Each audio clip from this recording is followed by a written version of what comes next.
Cores and peripheries. We're going to be talking about the US, China, Haiti, and the Dominican Republic. First up, the Core-Periphery Model. This is the idea that there are core countries and periphery countries. The former are the ones that enjoy greater economic growth and investment.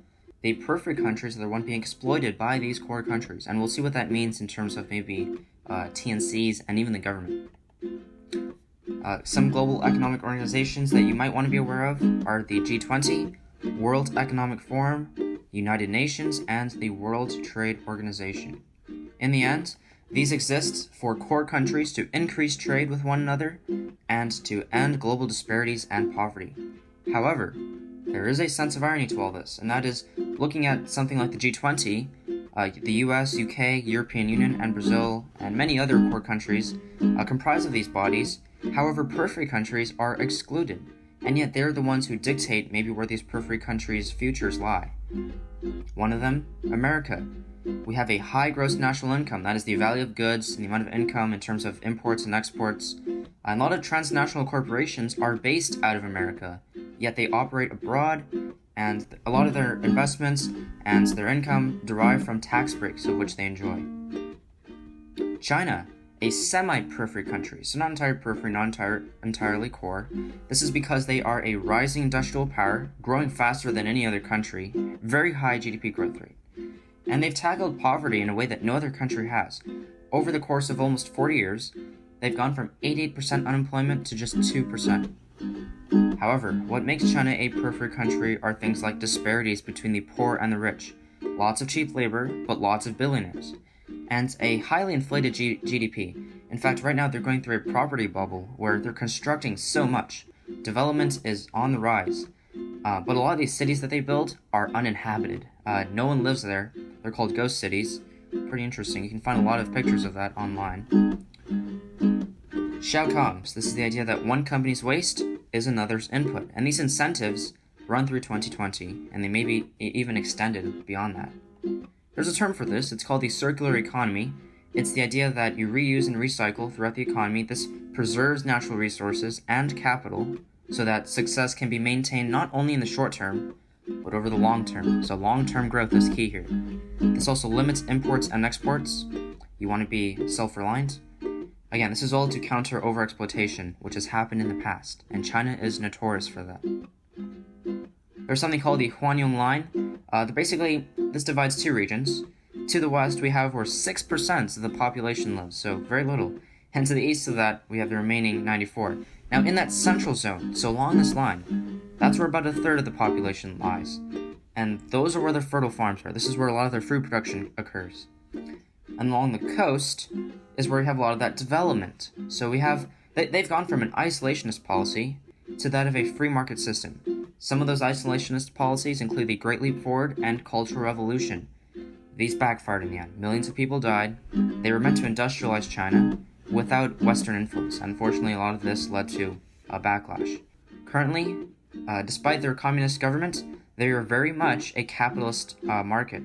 They have special economic zones. They allow foreign investment. This is what attracts TNCs to invest in China. And all of this has led to pay gaps. So a lot of cheap labor happening in those cities, if you look at those coasts.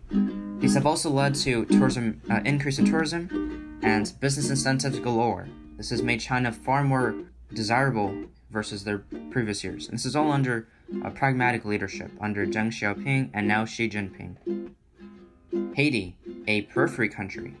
Some internal forces that make Haiti a periphery country include corrupt leadership. They hand out permits for construction prematurely, lack of transport infrastructure, and it's very dry compared to the Dominican Republic. So they have a lot of natural resources that are limited. And when natural catastrophes hit, they were hit very hard. An example, Hurricane Maria. They were still recovering to this day.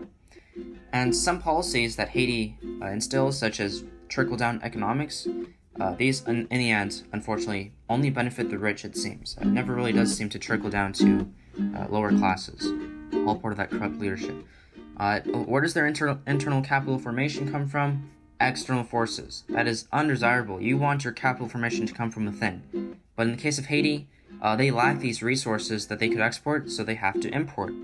And whatever foreign aid they do receive, oftentimes it is accompanied by political strings. And TNCs, when they invest, there's a term called resource endowment. It's the idea that you automate factories and you don't rely on the local labor force as much. This is undesirable. You don't want to do that in a country where you want to utilize that labor workforce, and so this can oftentimes be hurtful.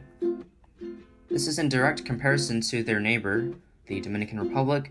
They have close ties to a lot of foreign countries. In fact, they used to be under European rule, and because of this, they have strong connections with their other governments through free trade agreements, one of them being called CAFTA, the Central American Free Trade Agreement. These both apply towards imports and exports, and this attracts TNCs. Something to note of here, a big disparity between Haiti and the Dominican Republic is that the Dominican Republic is far more literate and educated. In fact, 92% of the population is literate versus the 61% in Haiti. And because of this dominant position they hold, they have made statements in the past that are both racist and xenophobic. They have made statements in the past that try to illegitimize Haitians, make it harder for them to enter and even try to sell goods within the Dominican Republic. A lot of internal forces driving that capital formation include mining, and they have a lot of resources of their own, so exports. External forces include tourism and even remittances being sent in from families back to their own family within the Dominican Republic. In the end, neither country really has that much capital, but the Dominican Republic does have far more resources that they're able to send out exports for income.